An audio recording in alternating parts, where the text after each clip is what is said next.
Les débuts officiels du mouvement anabaptiste remontent au 21 janvier 1525, lorsqu'un groupe de jeunes gens s'est réuni dans une maison proche de la Grosse Münster, la cathédrale de Zurich, en Suisse, pour procéder au baptême d'adultes, un acte subversif à l'époque. Ce fut le début symbolique de ce qui allait devenir le mouvement anabaptiste, ou rebaptiseur.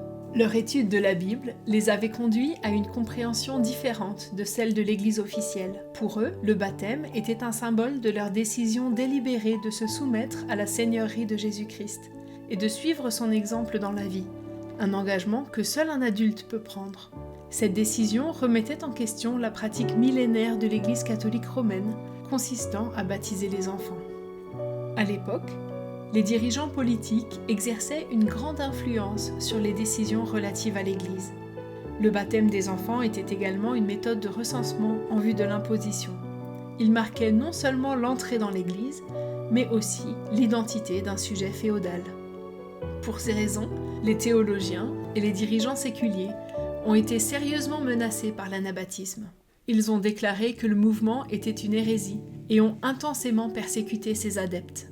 Dans ce contexte de grand stress causé par les persécutions, les occasions d'établir de nouvelles communautés dans des environnements qui promettaient la liberté religieuse ont encouragé de nombreux anabaptistes à migrer vers l'est en Pologne, Prusse, vers le sud en Ukraine, Russie, ou vers l'ouest, de l'autre côté de l'océan, vers l'Amérique du Nord. Outre les migrations, la propagation de l'anabaptisme s'est poursuivie par le biais de la mission.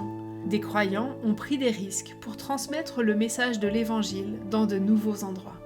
Les origines de la Conférence ménonite mondiale remontent à un rassemblement organisé en 1925 à Bâle, en Suisse, pour commémorer les 400 ans de l'anabaptisme.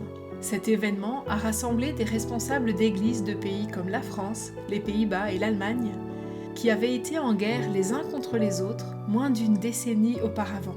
Cette réunion a également été convoquée en partie en réponse à la famine et à la violence qui ont sévi en Ukraine à la suite de la révolution russe. À l'époque, les ménonites et les anabaptistes étaient environ 500 000, principalement en Europe et en Amérique du Nord, avec des églises peu nombreuses, mais en pleine croissance dans les pays connus aujourd'hui sous le nom de l'Indonésie, de l'Inde, de la République démocratique du Congo et du Zimbabwe. Depuis lors, les dirigeants anabaptistes ont continué à se réunir régulièrement pour permettre aux membres des églises locales de prier ensemble, d'établir des relations, d'apprendre des expériences des autres et d'explorer d'autres façons d'être en communion les uns avec les autres. À la fin des années 70, la Conférence ménonite mondiale a commencé à évoluer d'une conférence ou réunion vers une communion, une koinonia d'églises, comptant 70 églises nationales dans 38 pays. À cette époque, la CMM est passée d'un mouvement basé en Europe à une communauté mondiale d'églises liées les unes aux autres pour vivre le culte, le service et le témoignage. Aujourd'hui, le mouvement anabaptiste compte plus de 2 millions de croyants dans plus de 80 pays. Environ 1,5 million d'entre eux appartiennent à des unions d'églises qui constituent les 109 membres de la Conférence ménonite mondiale. Plus de 80% vivent en Afrique, en Asie et en Amérique latine. Dans la diversité, ensemble, nous suivons Jésus, nous vivons l'unité et nous construisons la paix.